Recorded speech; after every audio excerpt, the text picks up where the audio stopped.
Some families send an extra $500 a month to their student loans and end up worse off than if they had sent nothing at all. Not because they're careless, because they're paying the wrong loan. I'm Ron Siegel, Certified Liability Advisor, helping families build wealth through strategic debt management. Today we're talking about where student loans fit in a debt-free plan. Did anybody say debt-free? How about debt done date? rsrlinks.com/DDD. rsrlinks.com/DDD. So today we're going to talk about this because they do not behave like any other debt you carry. And if you treat them like a car loan or a credit card, you can waste real money. Student loans have their place in that debt-free plan. Most households are juggling 3 to 6 debts at the same time. A mortgage, a car payment or two, a credit card balance, and student loans. Each one has its own rate, its own term, and its own rules. And the student loans have the strangest rules of all. Here's the first thing you need to know. Federal and private student loans are two completely different animals. Federal loans are issued or guaranteed by the Department of Education, and their superpower is flexibility. Income-driven repayment can tie your payment to what you actually earn. Deferment and forbearance are built in. And forgiveness programs like public service loan forgiveness exist only on the federal side. Rates are set by Congress and fixed for the life of the loan. But that flexibility changed this summer, and most families have not caught up to it yet. On July 1st, the SAVE plan ended, and in its place came the Repayment Assistance Plan. Everybody calls it RAP. If you took out your first federal loan on or after July 1st of this year, RAP is your only income-driven choice.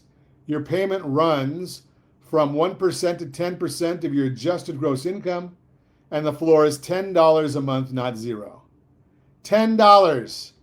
And forgiveness under RAP does not arrive until you have made 30 years of qualifying payments.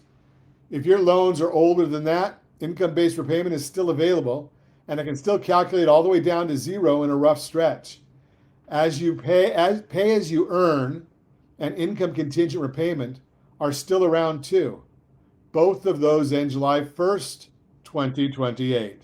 So which plan you're on and which plan you're even allowed to be on are now two different questions. Now, we already did a full show on these changes and everything they touch, your payment, your borrowing limits, and your credit.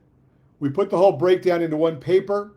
If you want a copy, reach out to us and we'll send it to you. Why does any of this matter so much? Let me show you. Imagine a teacher who qualifies for public service loan forgiveness. After 120 qualifying payments, that is 10 years worth, whatever balance remains is forgiven, and under current law, that forgiveness is tax-free. Yeah. Now imagine that teacher sends an extra $500 a month to that loan for years. Every one of those extra dollars went toward a balance that was going to be erased anyway. That money did not speed up anything. It just disappeared. And here's the part that catches people. Public service loan forgiveness counts payments, not dollars. It wants 120 qualifying monthly payments. Sending more money does not get you to 120 any faster. You cannot buy your way to the finish line. The smarter play in that situation, pay the minimum on the federal loan and aim the extra money at high interest private debt or credit cards instead. So before you decide which debt to attack first, ask 4 questions about every student loan in your house. Number 1, is it federal or private? And if it's federal, which repayment plan are you actually on right now? That decides which options even exist. Number 2, what is the rate and is it fixed or variable? Number 3, is a forgiveness plan in play? Because if it is, extra payments can shrink your benefit instead of your debt. And number 4, how long is left on the term? A loan with 3 years left is a different problem than one with 18 years left. Now let's bring the mortgage into the picture because many of you are carrying both. Picture a household with $655,000 mortgage at a 3.5% fixed rate, private student loan sitting at 7%, All else being equal, that student loan is a higher priority. Now flip it. A 4% federal loan with income-driven flexibility next to a 7% mortgage. Completely different answer. This is exactly why I talk about the household blended interest rate. Your family does not really have separate interest rates. You have one blended rate across everything you do and everything you owe. And that blended number tells you more about your financial health than any single loan ever will. It is also why I never tell anyone to rush to pay off their mortgage early. That move locks up your cash and hurts your liquidity. The order you pay things off is a strategy decision, not a guilt decision. Strategy beats rate always. So, what does this mean for you? It means the popular advice, pick the smallest balance or pick the highest rate and just push, is incomplete. The snowball and avalanche methods are fine starting points, but student loans carry features those methods were never designed to handle. And after July 1st, some of those features are brand new. Here's your homework.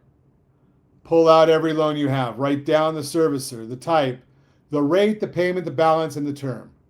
For federal ones, write down which repayment plan you are on. Check whether any forgiveness program applies. Then look at the whole picture on page 1. I have a free tool that does exactly that. It puts every debt you carry side by side, your balances, your rates, your terms, and your payments. You can see the total picture and find the most strategic plan for your household. The payoff order stops being a guess and starts being a decision. Go to rsrlinks.com/DDD. rsrlinks.com/DDD. That's for debt done date.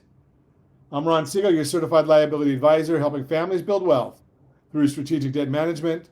Thanks for listening to the Your Credit Matters segment, brought to you by rsrlinks.com/debt-free, rsrlinks.com/debt-free.